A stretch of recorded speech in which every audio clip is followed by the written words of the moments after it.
Hi hello ನಮಸ್ಕಾರ welcome back to my mini vlog. ಇವತ್ತು ಬೆಳಿಗ್ಗೆನೇ ಪಾಪುಗೆ ಫೇಸು ಬಾಡಿಗೆಲ್ಲ ಡಿ10 ಪ್ಯಾಕ್ ಹಾಕಿದ್ದೆ. ಇದ್ರದ್ದು ಡೀಟೇಲ್ದು ರೆಸಿಪಿ ಕೂಡ ಮಿನಿ ವ್ಲಾಗಲ್ಲಿ ಶೇರ್ ಮಾಡಿದ್ದೀನಿ, ಬೇಕಿದ್ರೆ ಒಂದ್ಸರಿ ಚೆಕ್ ಮಾಡಿ. ಇವತ್ತು ಸ್ವರ್ಣಪ್ರಾಶನ ಇತ್ತು, ಸೊ ಹೊರ ಆಯುರ್ವೇದದಿಂದ ತರಿಸ್ಕೊಂಡಿದ್ವಿ ಮನೆಗೇನೆ, ಅಲ್ಲಿ ಹೋಗೋಕ್ಕಾಗಲ್ಲ ಅಂತ ಹೇಳಿ. ಸೊ ಅದನ್ನೆಲ್ಲ ತೆಗೆದಿಟ್ಟು ದೇವ್ರ ದೀಪ ಹಚ್ಚಿ ಮನೇಲೇ ಹಾಕ್ಕೊಬೋದು ಅಂತ ಹೇಳಿ 2 ತಿಂಗಳು 3 ತಿಂಗಳಿಗೆ ಎಷ್ಟು ತಿಂಗ್ಳಿಗೆ ಬೇಕಾದ್ರೂ ನಾವು ತೊಗೊಂಡೋಗಿ ಮನೇಲಿ ಇಟ್ಕೊಂಡು ಹಾಕ್ಕೊಬೋದು. ಆಮೇಲೆ ನಾನು ಕೂಡ ಇಲ್ಲಿ ದೇವರ ದೀಪ ಎಲ್ಲ ಹಚ್ಚಿ ಪೂಜೆ ಎಲ್ಲ ಮಾಡ್ಕೊತಿದ್ದೀನಿ. ಅಲ್ಲೂ ಒಂಥರ ಡಿವೈನ್ ವೈಬ್ ಇರುತ್ತೆ ಅಲ್ಲೂ ಹೋಗಿ ಹಾಕಿಸ್ಕೊಂಬಂದರೆ.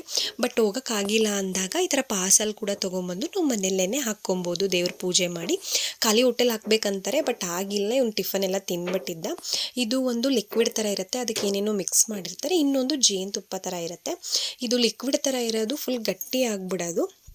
ಇವತ್ತು ಫುಲ್ ತೆಳುಗೇನೆ ಇದೆ. ಈ ಥರ ವಿಳ್ಯದೆಲೆ ಮೇಲೆ ಹಾಕೋದನ್ನ ಪ್ರಿಫರ್ ಮಾಡ್ತಾರೆ ಅವರು.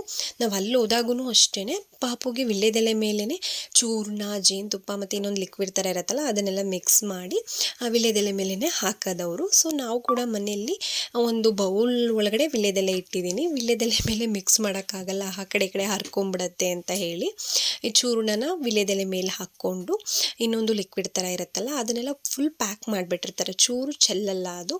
ಸೊ ಅದು ಮತ್ತು ಜೇನುತುಪ್ಪ ಮೂರನ್ನು ಹಾಕಿ ಚೆನ್ನಾಗಿ ಮಿಕ್ಸ್ ಮಾಡಿ ಪಾಪುಗಳಿಗೆ ತಿನ್ನಿಸೋದು. ಇದ್ರ ಬಗ್ಗೆ ಆಲ್ಮೋಸ್ಟ್ ಎಲ್ರಿಗೂ ಗೊತ್ತಿರುತ್ತೆ. ಇಮ್ಯುನಿಟಿ ಪವರ್ ಜಾಸ್ತಿ ಆಗುತ್ತೆ. ಮತ್ತು ಮಾತಾಡೋದೇನಾದರೂ ಡಿಲೇ ಮಾಡ್ತಿದ್ದಾರೆ ಅಂತ ಅಂದರೆ ಮಾತು ಬೇಗ ಬರುತ್ತೆ, ಮತ್ತು ಬೋನ್ಸ್ ಎಲ್ಲ ತುಂಬ ಸ್ಟ್ರಾಂಗ್ ಆಗುತ್ತೆ. ಸೊ ನಾವು ಇವನಿಗೆ ಆಲ್ಮೋಸ್ಟ್ 8 ಮಂತ್ಸಿಂದ ಹಾಕಿಸ್ತಿದ್ದೀನಿ. ಒಳ್ಳೆ ರಿಸಲ್ಟ್ ಅಂತಲೇ ಸಿಕ್ಕಿದೆ ನನಗೆ. ಬೇಗ ಕೆಮ್ಮು ನೆಗಡಿ ಆ ಥರ ಏನೂ ಆಗಲ್ಲ. ಸೊ ಈ ಥರ ಮಿಕ್ಸ್ ಮಾಡಿಕೊಂಡು ಈ ಥರ ತಿನ್ನಿಸೋದು ಅಷ್ಟೇ. ನನ್ನ ಮಗ ಅಂತೂ ಯಾವತ್ತೂ ಹೆಸಿಟೇಟ್ ಮಾಡೇ ಇಲ್ಲ. ಫಸ್ಟ್ ಟೈಮಿಂದನೂ ಅಷ್ಟೇ ಆರಾಮಾಗಿ ತಿನ್ಕೊತಾನೆ. ನಿಮಗೂ ಯಾರಿಗಾದರೂ ಇದ್ರ ಡೀಟೇಲ್ಸ್ ಬೇಕಂದರೆ ಅವ್ರ ಕಾಂಟ್ಯಾಕ್ಟ್ ನಂಬರ್ನ ಮೆನ್ಷನ್ ಮಾಡಿರ್ತೀನಿ, ಕಾಲ್ ಮಾಡಿ ಡೀಟೇಲಾಗಿ ಕೇಳ್ಕೊಡಿ. ಅವ್ರ ಪಾರ್ಸಲ್ ಕೂಡ ಕೊರಿಯರ್ ಫೆಸಿಲಿಟಿ ಕೂಡ ಅವೈಲೇಬಲ್ ಇದೆ. ಸೊ ಒಂದ್ಸರಿ ಕಾಂಟ್ಯಾಕ್ಟ್ ಮಾಡಿ ನೋಡಿ. ಇವತ್ತಿನ ಮಿನಿ ವ್ಲಾಗ್ ಇಷ್ಟೇ. Thank you for watching. ಮತ್ತೆ ಇನ್ನೊಂದು ಮಿನಿ ವ್ಲಾಗಲ್ಲಿ ಸಿಗ್ತೀನಿ. ಬಾಯ್.